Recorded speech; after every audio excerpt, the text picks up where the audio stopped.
What's going on, guys? John Elder here from Codemy.com, and in this video, I'm going to show you how to use the splitter for Kivy and Python.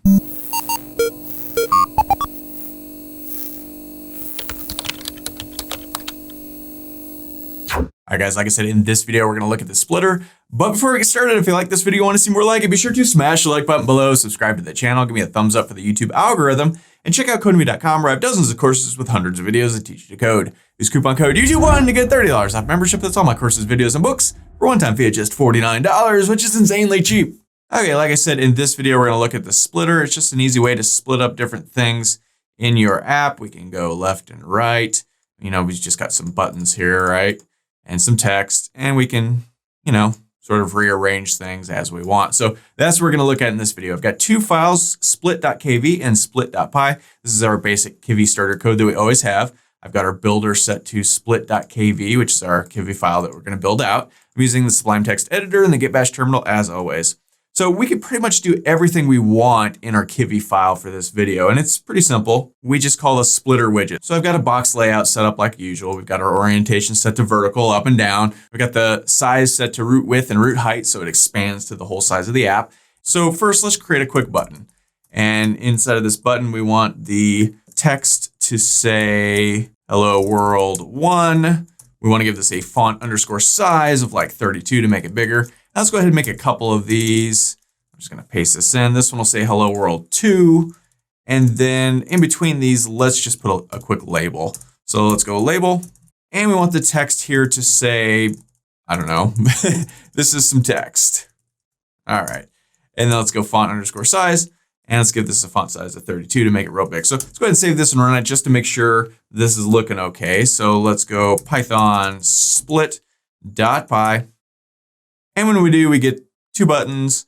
Oops, they say the same thing. We'll have to change that with some text in between. So let's say we want a splitter right here between this first button and this block of text. How would we do that? Well, let's head back over to our code. And first, I'm going to change this to hello world 2. So, okay, we want the thing between this button and this label. So all we have to do is come up here and call splitter, right? And inside of here, we want to say resizable underscore from and give it a direction. And I'm going to say bottom, and we'll see what this is in just a second. So now this is kind of weird. We want to put this button inside of this splitter, right? And that's a little strange, but that's how this works. So this will put on the bottom of this button our splitter thing, our little resizable thing. So let's go ahead and save this and run it, see what this looks like. And boom, we get the splitter right here.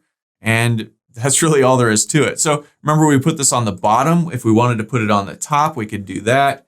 It's just a little strange, but we could. Now this will put it on the top of this button, right? So let's go ahead and save this and run it.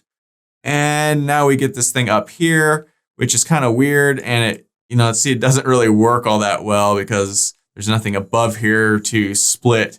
It's just the app itself. And when we try and pull up, you go out of the app. So you wouldn't really want to do that, but just to show it to you, that's how that works. So let's change this back to bottom. Now, if we wanted another one between this one and this one, we could put it either in here or in here. So let's go ahead and just copy this, and let's do it for the button. But now we would want this to be on top of the button, right? And then we need to move this inside like that. Makes sense? So let's go ahead and save this and run it. And when we do, we see we get the splitter on top of this button. And I can resize it like that. We could still do this one, and we're good to go. Now, we did it on top of this button. We could also do it below the text. Either way, it really doesn't matter. So instead of this, let's go ahead and copy this, and let's move our button back. And now let's put it below the label instead. Instead of top, we want this to be bottom, obviously. So we can go ahead and save this, and this should be the exact same thing. We can do this, we can do this, and we can do this. So either way, I would probably put it below. I would probably put it above this button, because you notice when we first did it, it moved both of these, and that's kind of a weird behavior. I may or may not want that sort of behavior. So instead, I would have, like we did at the beginning here, let me just pop this back over. I would have put it above the button.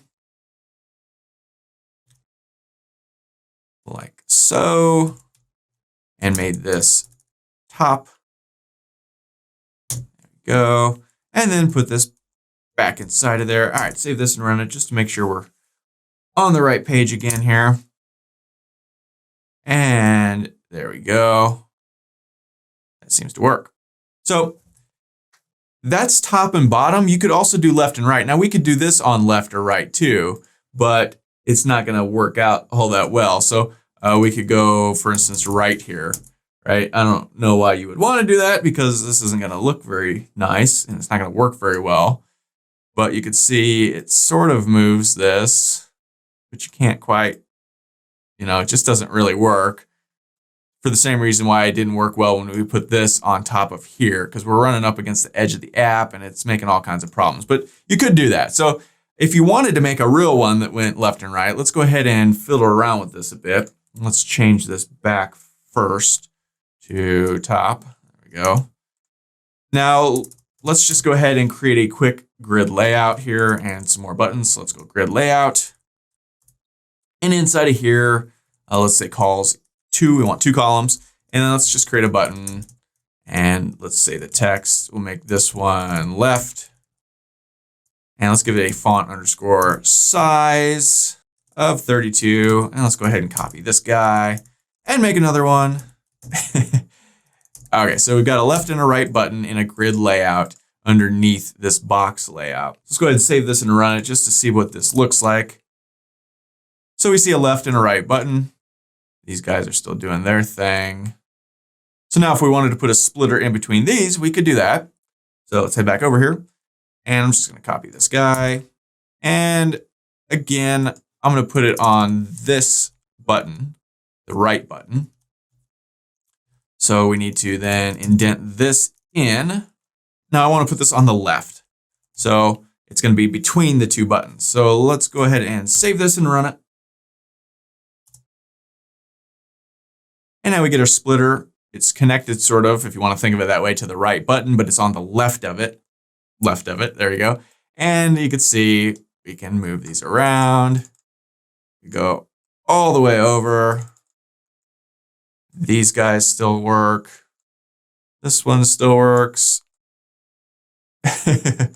And yeah, that's really all there is to it. So really easy to use these resizable splitter things to resize different things. And you could do this for buttons, you could do it for labels, you could do it for anything. Images, box layouts, you could put one on the entire box layout if you had multiple box layouts or grid layouts or anything at all like that.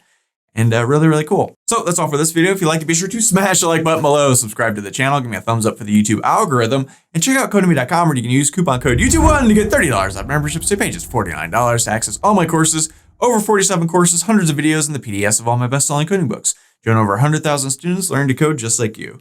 My name is John Elder from Codemy.com, and I'll see you in the next video.